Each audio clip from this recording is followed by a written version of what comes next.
All right, I'm starting out with a piece of African blackwood. It's 1 inch by 1 inch and about 2.5 inches long. We'll just get it put in the chuck and bring up the tailstock with the tool to drill and face this so we can get it set up for an insert. So I'm making a little keepsake hanging urn. And the reason I'm making it is I know I did a video not too long ago on it, but I learned a couple of things and we sold out of them on our Etsy store, so I needed to make a bunch more of these. So I'll show you the process and a couple little tricks from the last time I did the video. And the first one is using a dowel to turn it. So before I did it with the mandrel, and the problem with it is that it doesn't give you much room on the back side of it to turn right down to that hole that you drilled. So this way, you can bring it right down there and not worry about it just hitting your tool hitting the wood. And because even with the inserts, the hole goes deeper than the inserts does, so it kind of I had to break free on several of them. So I wanted to figure out a better way to do this. So got it in there, got the tailstock pulled up. We'll just use a spindle gouge and get this thing trued up. So we do have new inserts since I did that video too that go all the way through. So I'm going to use that on it, but I'm going to put it in after I get it turned and finished. And that way there's no issue with it. So African blackwood is really nice to turn. Just the tool puts a really nice finish on it right off of that. And I left the video just in real time. I did cut out like some of the sanding, but that was it. The rest of it is all in real time, so we're less than 10 minutes making this whole thing. So we sold a couple of large urns and then all of our pendant urns like this. So I need to restock all of those and get them back up on the Etsy store. So we're going to use the little loops that we make for Niles, threaded insert that goes all the way through. It kind of simplifies everything. And that little dowel, I was trying to, some of you might remember when I used to make duck calls years ago, I used a pin chuck. And so I think I'm going to make another pin, a 7/16 pin chuck for doing these. They seem to move pretty quick. People like them, so I think I'm going to spend the time and make a 7/16 pin chuck for this.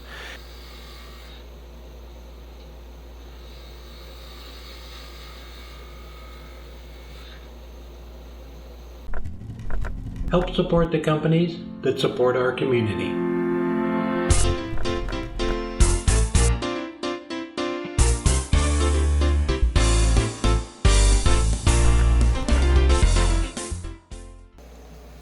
I did about 10 of them with this dowel here, and it's still holding up, still works really well, but I kind of wanted something a little more permanent, and that way I could just put it in the chuck. It would always be true, and it wouldn't get cut away, over time. So I'm going to put some beads on this one. I just kind of varied the design on each one of them a little bit. Some of them have beads, some of them don't, just different shapes. Let's get a few beads on it and then bring down the ends, the top and the bottom there.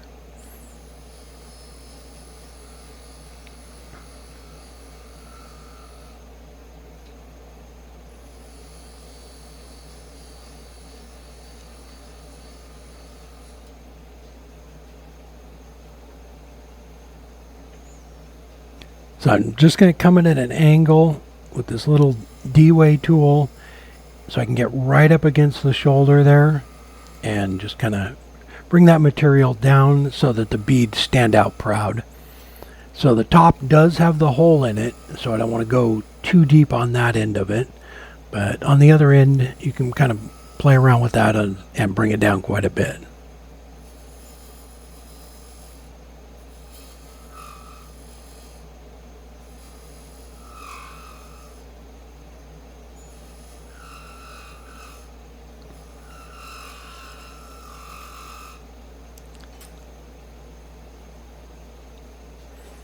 And we'll just go back to the spindle gouge and just bring all this down to a nice point.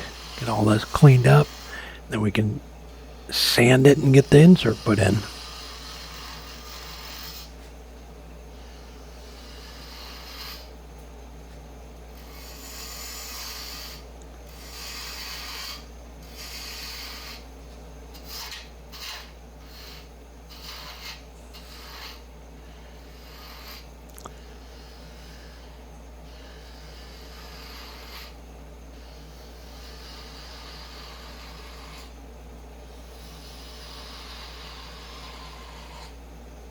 So at the end of the video too, I'll show it. I took one of our inserts and cut it in half, just with a hacksaw, because I was trying to slide it over our mandrel so that it would stand out a little bit from the side. But that's what I was talking about with using the dowel, because it goes right to the bottom and just holds it in there. What happens is when you bring the pressure up from the tailstock, it was breaking the inserts free, because that's a lot of pressure from the tailstock pushing against it. But I'll show you at the end of the video what I did. So I came up with this little dowel to hold on to it. It seems to work really well doing it this way, and then you can put the insert in afterwards. So ran through all the grits here up to 600.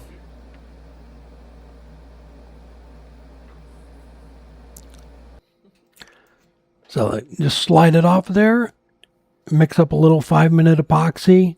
And this is another thing, the 5-minute epoxy. It works really well. I out of 10, I have one of them that breaks loose and fails. But I was talking to a customer in Canada, and he uses System 3. And it's an epoxy that is designed for knife makers. So it's meant to bond steel and wood together. So I ordered some of that. It's on the way. It didn't get here yet. So I'm going to try that out and maybe switch to that if it holds up better, because them breaking free is kind of a pain, and so if you can find something that just holds every time, we're gonna go with that. So you can just put a little bit of epoxy on, slide your inserts down, countersink them in there just a little bit. So these are a couple more little pot shapes I did, like a little vase. And the epoxy is nice no matter what kind you're using. You can wait to the end, mix up a little batch of it, and then do a batch of them at a time. So you're not wasting any of that.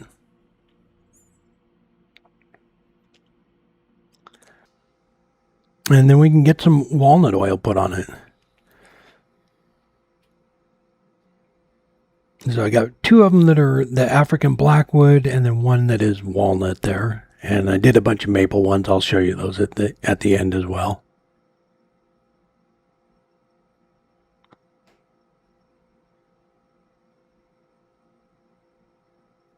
There we go. It's all done. Oil's all set up. The inserts all epoxied in there. So the new inserts go all the way through. They're not capped on the end. So we designed these for pizza cutters and ice cream soups and things like that. And they work perfect for things like this as well. If you want to put a small amount of ashes, locket of hair in these little keepsake urns, they work perfect for that. So it lets you drill that hole as big as you want. You can make these just any size you want.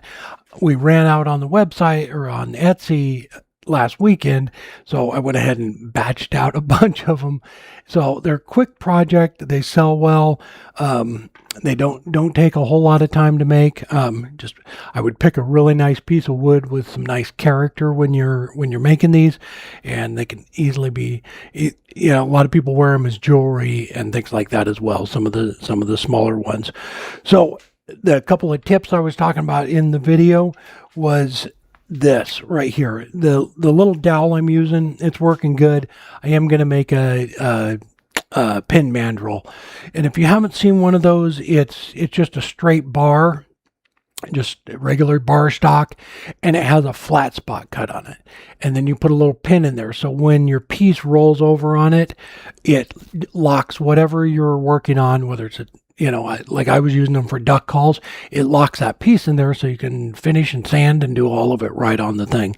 What I had done to start out with was take a regular mandrel, and I took one of our inserts, cut it in half with a hacksaw, and then screwed it onto the mandrel. Like, I'll put a close-up picture of it right there, so that it still had some threads on it, and I could screw the little piece of wood right on there, and I had some room in between there and the collar to work with. The problem with it is when you push on it from the tailstock, that little piece right there pushes against the insert, and it was pushing it in and popping them loose. So that's why I switched and started doing it with the dowel. If you make a pin chuck, I will put a picture of a pin chuck right there. If you don't know what they are, they work really handy for small stuff like this. It's a nice little thing. You take just regular bar stock and grind that flat spot on it, and then put a pin in it. So it really works well for a lot of things. So I think on especially these, I'll start using that pin chuck. It just kind of will simplify everything, and then that way you don't have to worry about pushing that insert and breaking it free. All right. Hope you enjoyed the video, and everybody take care and have a great weekend. We'll see you next time.